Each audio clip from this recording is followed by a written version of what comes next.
ரெண்டுல ஒண்ணு தோடு. தோட நடுவிரல. அப்ப வந்திருக்கிறவோ தியாகுவோட முதலாளிக்கு தங்கச்சி தான். ரெண்டுல ஒண்ணு தோடு. ஆட்காட்டி வந்திருக்கிறதா தியாகுவோட பொண்டாட்டி தான். ஐயோ ஐயோ, இப்படி ஒரு அறிவுபூர்வமான தமிழோட அறிவு கிடைக்கிறதுக்கு நான் கொடுத்து வச்சிருக்கணும். நான் சொன்ன மாதிரி அவ பொண்டாட்டி தானே? தங்கச்சி தானே? பொண்டாட்டி தானே. நீங்க ஏன் பாக்குறீங்க? இல்ல, நாங்க ரெண்டு பேரும் ஒரு பந்தயம் கட்டி இருக்கிறோம்.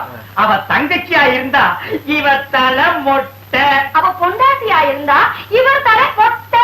சிகை அலங்கார சின்னச்சாமி கத்தியோட அரைஞ்சுக்கிட்டு இருக்காங்க. சரி, அப்புறம் என்ன? அவ அதிர்ச்சி மாதிரி ஒரு காரியம் பண்ண. எந்த குருவாயூரப்பான மலையாளத்துக்கு கத்தினாலே தவிர தமிழ்ல ஒரு வார்த்தை சொல்லல. அப்போ அவ தங்கச்சி தான் சிகை அலங்கார சின்னச்சாமி. இன்னும் முடிவாகலையா? அவ பாஷை மாத்திக்கலாம், பழக்க வழக்கத்தை மாத்திக்க முடியாது. அமெரிக்கா போனாலும் இட்லி சாம்பார் கிடைக்காதாலும் அரையிற நாக்கு நம்ம தமிழ்நாட்டு நாக்கு. அதனாலதான் சொல்றேன், உன் பொண்டாட்டிக்கு பிரியமான ஒரு பதார்த்தத்தை சமையல்ல விட்டு பாரு. அவ விரும்பி விரும்பி சாப்பிட்டான்னா விஷயம் என்னன்னு புரிஞ்சிடும். கரெக்ட்.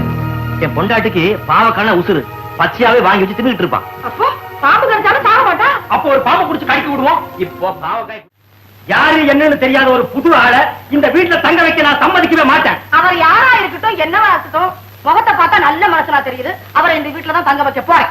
இப்படி நல்ல மாதிரி நடிச்சு கையில கிடைச்சு சுருட்டிட்டு எத்தனை பேர் கம்பி நீட்டி இருக்கான்னு உனக்கு தெரியுமா? ஆமா தம்பி, வழக்கத்துக்கு மேல இவ்வளவு ஒத்துமையா அமைதியா இருக்கீங்க. இப்பதான் புயல் அடிச்சு ஓஞ்சிருக்கு. நீ வந்துட்டல்ல, பூகம்பம் தான். அது வழக்கமா அவங்க வீட்டுல ஏற்படுறதான். அது போகட்டும், ஒரு சந்தோஷமான செய்தி. எனக்கு வேலை கிடைச்சிருச்சு. அதுவும் நீ சொன்ன ஜெயலலிதா ஆசாய் மூலமா. எப்படி நம்ம எலிஞ்ச விஷயம் அத்த காசம். எனக்கு உதவி செய்யணும். எதுவா இருந்தாலும் எனக்கு கேளு, உனக்கு என்ன வேணும்னாலும் தரேன். ரொம்ப சந்தோஷம். நான் மாசம் 100 ரூபாய் பணம் தர்றேன். என்ன தெரிய ஒரு பொண்ணு வருவா, அதை அவகிட்ட கொடுத்துடணும். யார் அந்த பொண்ணு? அது உங்களுக்கு தேவையில்லாத விஷயம். நான் சொன்ன மாதிரி பணம் கொடுக்கறது தயார்னா சொல்லுங்க, இல்லைன்னா விட்டுருங்க. அவ யாராச்சும் இருக்கட்டும், அவளுக்கு உனக்கு காதல் எதுவும் இல்லையே, என்கிட்ட சொல்லிட்டுப்பா.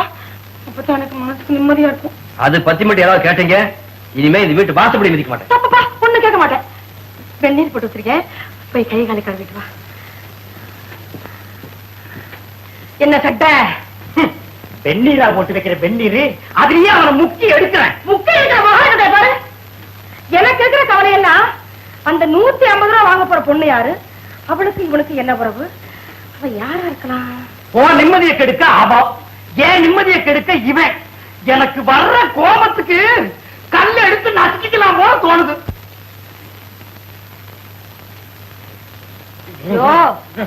என்னையா நெசமாவே கோச்சுக்கிட்டியா? யோ, நான் படபடன்னு பேச அவ்வளவுதான்யா. உன் மேல எனக்கு எவ்வளவு ஆசை தெரியுமா?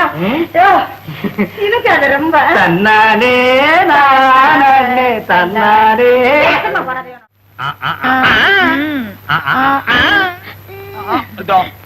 ஏமாத்தினா வரல கடிச்சுப்பேன். வரக்கூடாத நேரத்துல வந்துட்டனும். அப்படியெல்லாம் ஒண்ணு தப்பு தானே நடக்கலப்பா. வரும்போதே என்ன யோசனையா வர்ற? அனாவசியமா ஒரு சிக்கல்ல மாட்டிக்கிட்டு இருக்கேன். உனக்கு இதே பொழப்பா போச்சு. ஆமா, என்ன? என் முதலாளியோட தங்கச்சி சந்திராவுக்கு தமிழ் கத்து கொடுக்க போய் பெரிய தலைவலியா போச்சு. எப்படி? அவளை கல்யாணம் பண்ணிக்கிறதுக்குன்னு முறமாப்பிள்ளை வச்சிருக்கான். அவனை விட்டுட்டு என்னத்தான் கட்டிக்குவேன்னு அடம் பிடிக்கிறான். கட்டிட்டு போயேன் அதானே. கல்யாணம் செஞ்சுக்கிற மனநிலையில இப்ப நான் இல்ல. உன்னை என் தம்பி மாதிரி நினைச்சு பழகுறேன். நான் சொல்றத கேளு. உனக்கும் பஞ்சாதிக்கும் ஒண்ணுமில்லன்னு ஆயிப்போச்சு. இனிமே அவ கூட சேர்ந்து நீ வாழ போறதும் இல்ல. எல்லாத்தையும் மறந்துட்டு புதுசா கல்யாணம் பண்ணிக்கிறதுல தப்பு ஒண்ணு இல்லப்பா. ஆமா தியாகு, என் பொண்டாட்டி சொல்றதுதான் சரின்னு படுது. இந்த சின்ன வயசுல நீ ஒண்டிக்கட்டையா இருக்க வேண்டிய அவசியம் என்ன? இது நிதானமா யோசிச்சு முடிவெடுக்க வேண்டிய விஷயம். ஆமாமா, யோசிக்க வேண்டிய விஷயம் தான். ஒரு பீச் பார்க்ல உட்கார்ந்து யோசிச்சா யோசனை நல்லா வரும். எங்க உட்கார்ந்து யோசனை பண்ணா என்னங்க? இல்லப்பா, யோசனை வர வேண்டாமா? கட்டில் உட்கார்ந்தாலும் யோசனை வந்துருமா? மொட்டை அடிக்கிறதுன்னு முடிவாகி போச்சா? இந்த ஆட்டையா ஏவா குஞ்சுவா ஏமா கொஞ்சம் தண்ணி கொண்டா. நீ சுமாரியா? அவ ஏதோ வெறுப்புன்னு சொன்னா நீ வடிச்சுட்டு போல் இருக்க. அப்ப அம்மா ஜெயிக்கலையா? அது இனிமே தான் தெரியணும். யாரு வீட்டுக்கு புதுசா இருந்தாலே? இருந்தாலும் இல்ல, பெருச்சாலும் இல்ல, மொட்டை அடிக்க வந்திருக்காங்க. ஆமா, நீ போற விஷயம் என்னாச்சு? அதை ஏன்பா கேக்குறேன்? பாவக்கா சாப்பிட்டதும் அவன் வாந்தி எடுத்துட்டான். அப்போ அவன் பொண்டாட்டி இல்லையா? வா வா வா வா வா வா. யோ, இவ தலையில கைய வையா. 5 நிமிஷத்துல இவள நான் மொழுமொழுன்னு பாக்கணும். ஏமா குத்து. சுமாரியா, அவ வாந்தி எடுக்கிற மாதிரி பாவனை பண்ணிருப்பான்னு ஏன் நினைக்க கூடாது? அப்படியே இருக்கலாம். அவ யாருன்னு கண்டுபிடிக்க முயற்சி பண்ணுவீங்களா? அதை விட்டுட்டு ஏன் தலைய மொட்டை அடிக்கிறதுலயே இருக்கியா நீ? அப்போ நான் வரட்டேன். இருந்து சாப்பிட்டு போய. சிச்சி, காலங்காத்தால யார் முகத்துக்கு மூச்சுன்னு தெரியல. முதல் போனிய செவத்து போச்சு. அடியே உனக்கு அதிர்ஷ்டம் வச்ச இருக்குடி, இல்லன்னா இன்னைக்கு உன் தலை தப்பிச்சிருக்குமா? நீ சொன்னாலும் சொல்லாட்டியும் எனக்கு அதிர்ஷ்டம் மட்டும் இருக்கியா? அதனாலதான் உன் பொழப்பே ஓடிக்கிட்டு இருக்கு. கரெக்ட். மச்சன்னு சொன்ன உடனே ஞாபகத்துக்கு வருது. ஒருத்தி பாஷையை மாத்திக்கலாம், பழக்க வழக்கங்களை மாத்திக்கலாம், ஆனா உடம்புல இருக்கிற அங்கடையாங்களை மட்டும் மாத்திக்கவே முடியாது. என் பொண்டாட்டி முதுகுல படிச்சுன்னு தெரியற மாதிரி ஒரு கருப்பு மச்சம் இருக்கு. அதை வச்சு அவ யாருன்னு கண்டுபிடிச்சிட்டு வரேன். ஏடா கூடமா எட்டி பார்த்து முதுக டின்னு கட்டிட்டு வர போறான்.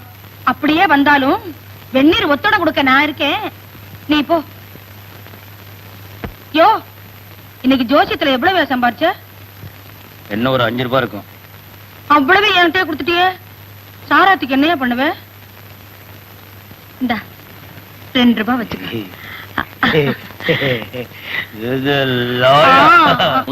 கிளி 50 பைசா, கிளி 45 பைசா.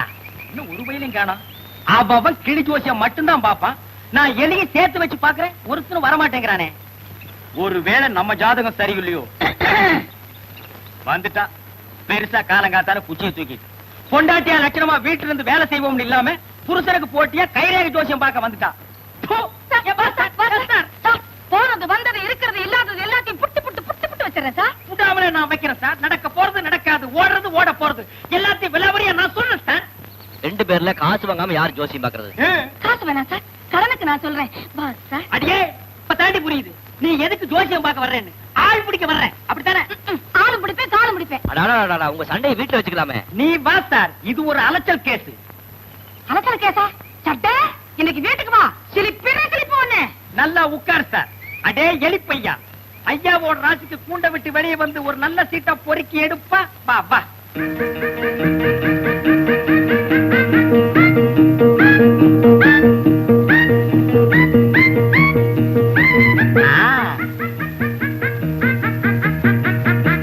உள்ள போ.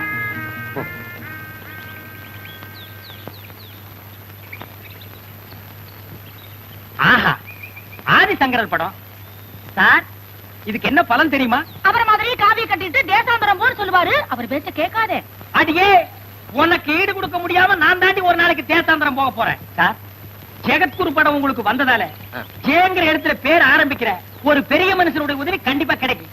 உங்க வாக்கு பறிச்சுட்டா உங்களோட புஷ்ப பாரத்தை எடுத்து வச்சு வாங்க. சாமி, நீங்க யாருன்னு நாங்க தெரிஞ்சுக்கலாமா? தெரிஞ்சுக்கலாமா? அதே அதே. நான் ஜவ்வாது சுவாமிகள். ஜவ்வாது சாமிங்கிறீங்க, கிட்ட வந்தா கெட்ட வாட அடிக்குது. கழுதைக்கு தெரியுமா கற்பூர வாசனை? என்னப்பா இது வேஷம்? இது வேஷம் இல்லப்பா. இளமையிலே எனக்கு ஏற்பட்ட ஏமாற்றம் விரக்தியும் தான் இந்த சின்ன வயசுல இந்த துறவரத்துக்கு தூண்டி விட்டுடுச்சு. நீ காலித்தனமா ஊரை சுத்தாம இருந்திருந்தா உன்னைய சிங்கப்பூர் கழிச்சுட்டு போய் ஒழுங்கா முன்னுக்கு கொண்டு வந்திருப்பேன். கசப்பான என் கடந்த காலத்தை ஞாபகப்படுத்தாதீங்க. எதிர்காலத்துல எல்லாருக்கும் நல்லவனா இருக்கும், உதவி செய்யணும்ன்ற ஒரே எண்ணத்துலதான் இந்த மார்க்கத்துக்கு நான் வந்திருக்கேன். ஐடியா வந்தாச்சு. என்னங்க நாம நடத்துற இந்த நாடகத்துல என் மச்சான் ரவிக்கும் நான் பங்கு கொடுக்க போறேன். என்ன சொல்றீங்க? இவன் தான் சந்திராவுக்கு முறை மாப்பிள. ஆலப்புழல இருந்து வந்திருக்கான். 7 வயசுல இவங்களுக்கு கல்யாணம் நிச்சயமாயிடுச்சு. அடுத்த மாசம் கல்யாணம். இதனால என்ன பிரயோஜனம் வரப்போகுது? முறை மாப்பிளையே வந்தாச்சு. அடுத்த மாசம் கல்யாணம் தெரிஞ்ச உடனே தியாகு மச்சத்தை பாக்குற ஐடியா விட்டுருவான். கண்டிப்பா இது தன் மனைவி இல்ல வேறொரு பொண்ணாங்க முடிவுக்கே வந்துருவான். ஐயோ ஐயோ, என்னையும் ஒரு பொண்ணையும் முடிச்சு போட்டு நீங்க என்னென்னமோ பேசுறீங்க. சன்னியாசத்துக்கு போற என்ன சம்சாரி ஆக்கிடாதீங்க அத்தா. ரவி ஏதோ ஒரு அல்ப காரணத்துக்காக இவ புருஷன் டைவர்ஸ் பண்ணிட்டான். அவன் மனசை மாத்தி இவங்க 2 பேரும் ஒன்னா சேர்க்கணுங்கிறதுக்காக கஷ்டப்பட்டு நிறைய பொய்களை சொல்லி நாங்க ஒரு நாடகம் நடத்திட்டு இருக்கோம். நீ சன்னியாசத்துக்கு போறதுக்கு முன்னாடி இந்த நல்ல காரியத்துக்கு உதவி செஞ்சுட்டு போப்பா. எப்பேற்பட்ட நல்ல காரியம். என் பிறவி பயனை அடைந்து விட்டேன். இவனை முதல்ல மாத்துங்க.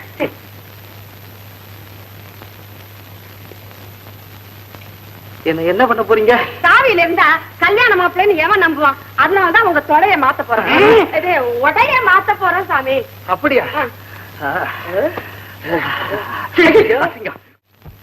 ചേട്ടാ, എനിക്ക് കേരളത്തിലേക്ക് തിരിച്ചു പോകാൻ ഇഷ്ടമല്ല. ഞാൻ ഇവിടെ തന്നെ കല്യാണം കഴിച്ച് ഇവിടെ തന്നെ താമസിക്കാൻ പോകാണ്. இப்ப என்னமா சொல்ற? உண்மை புரிய மாட்டேங்குது. அவன் திரும்பி ஊருக்கு போறதுக்கு தெரியா, இங்கேயே கல்யாணம் பண்ணிக்கிட்டு இங்கேயே இருக்கணும்ங்கிற.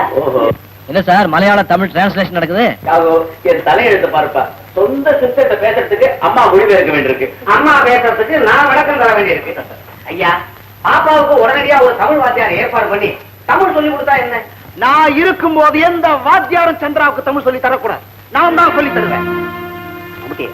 உன் பேரையே உனக்கு ஒழுங்கா தமிழ் எழுத தெரியாது. வீணா இருக்கு இதெல்லாம்.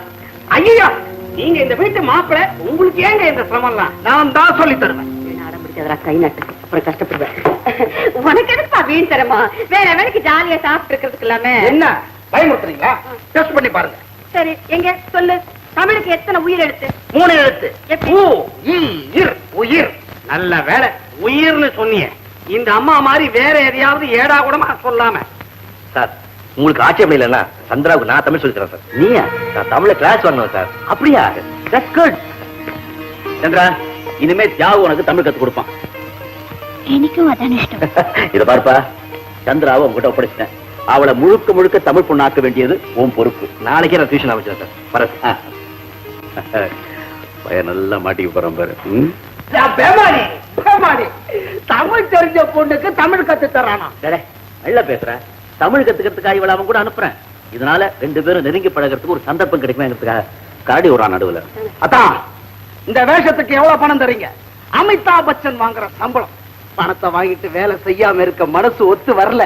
அதனாலதான் அப்பப்ப பர்ஃபார்மன்ஸ் கொடுக்கறேன். எனக்கு வாயில ஏதாவது வந்துட போகுது. நாங்க கூப்பிடும் போது உன் பர்ஃபார்மன்ஸ் கொடு. போட. ஓகே. இப்ப அடடடடடா. ஐயா பயங்கர புத்தாளி. பிரிஞ்சவங்களை சேர்த்து வைக்க என்னென்ன அருமையான திட்டமெல்லாம் போடுறாரு. நான் நினைக்கிறேன் ஐயா நிச்சயமா தியாகுவுக்கு சந்திராவை கூட்டி கொடுத்துருவாரு. சேர்த்து வச்சிருவாரு. நான் வேற என்ன சொன்னேன்? இதுக்கு மேல ஒரு வார்த்தை சொன்னீங்க எனக்கு கெட்ட கோபம் வரும். அப்புறம் என்னாச்சு? அப்புறம் என்ன, கோர்ட்ல விவாகரத்துன்னு முடிவாயிடுச்சு. மாசம் 150 ரூபாய் ஜீவனாம்சம் கொடுக்க சொன்னாங்க.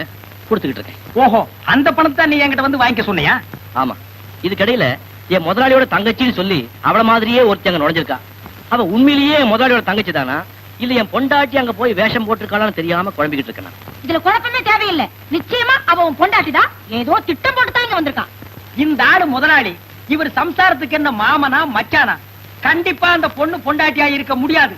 தங்கச்சி தான். இல்ல பொண்டாட்டிதான். தங்கச்சி தான். பொண்டாட்டிதான். எதை வச்சு நீ பொண்டாட்டின்னு சொல்ற? ஒரே மாதிரி 2 பேர் இருக்கிறது நம்ப முடியாத விஷயம். ஏன் நம்ப முடியாது? ஒரே மாதிரி ரெட்ட பிறவிங்க இருக்கிறது இல்ல? அண்ணன் தம்பி அக்கா தங்கச்சி அப்படி இருக்கலாம் இல்லையா? அது கூட பிறந்த பொறப்பியா? யாரு கண்டா? இவர் சம்சாரத்தோட அப்பா ஒரு காலத்துல அந்த முதலாளி வீட்டு பக்கமா போய் மேஞ்சிருக்கலாம் இல்லையா? நிறுத்துங்க. என் முதலாளிக்கு புரிவேன் கோட்டையம், என் பொஞ்சாதிக்கு புரிவேன் திருச்சி. என் முதலாளியோட தங்கச்சிக்கு சுட்டு போட்டாலும் தமிழ் வராது. என் பொஞ்சாதிக்கு சுட்டு போட்டாலும் மலையாளம் வராது. வந்திருக்கிறவா மலையாளத்துல பிறந்து கட்டுறான். என் பொண்டாட்டிக்கு கோபம் வந்தாலும் சரி, குசி வந்தாலும் சரி, என்ன தடையன்னு தான் சொல்லுவா. அது அவ தாய்மொழி. அதே மாதிரி ஒரு பொண்ணுக்கு ஆபத்தோ ஆவேசமோ வரும்போது தன் தாய்மொழியில தான் கத்துவா. நீ என்ன பண்ற? வீட்டுக்கு அந்த பொண்ணுக்கு ஏதாவது ஆபத்தை உண்டு பண்ற. அவ மலையாளத்துல கத்துனான்னா உன் முதலாளியோட தங்கச்சி, தமிழ்ல அலர்னான்னா உன் பொண்டாட்டி. எப்படிமா என் யோசனை? ஐயோ ஜோசியம், நீ உருப்படியே சொன்ன ஒரே யோசனை இதுதான். நான் வரேன். பாத்தியா என்ன பத்தி அவர் என்ன சொல்லிட்டு போனார்? கடவுள் உனக்கு பெருசா மூளையை கொடுத்துட்டானே தவிர. சரி, அதை விடு. அந்த பொண்ணை பத்தி என்ன விஷயம்? நிச்சயமா அந்த பொண்ணு முதலாளியோட தங்கச்சி தான். இல்ல பொண்டாட்டி தான். என்ன பந்தயம் கட்டுற? பொண்டாட்டியா இருந்தா நான் மொட்டை அடிச்சுக்கிறேன். தங்கச்சியா இருந்தா நான் மொட்டை அடிச்சுக்கிறேன்.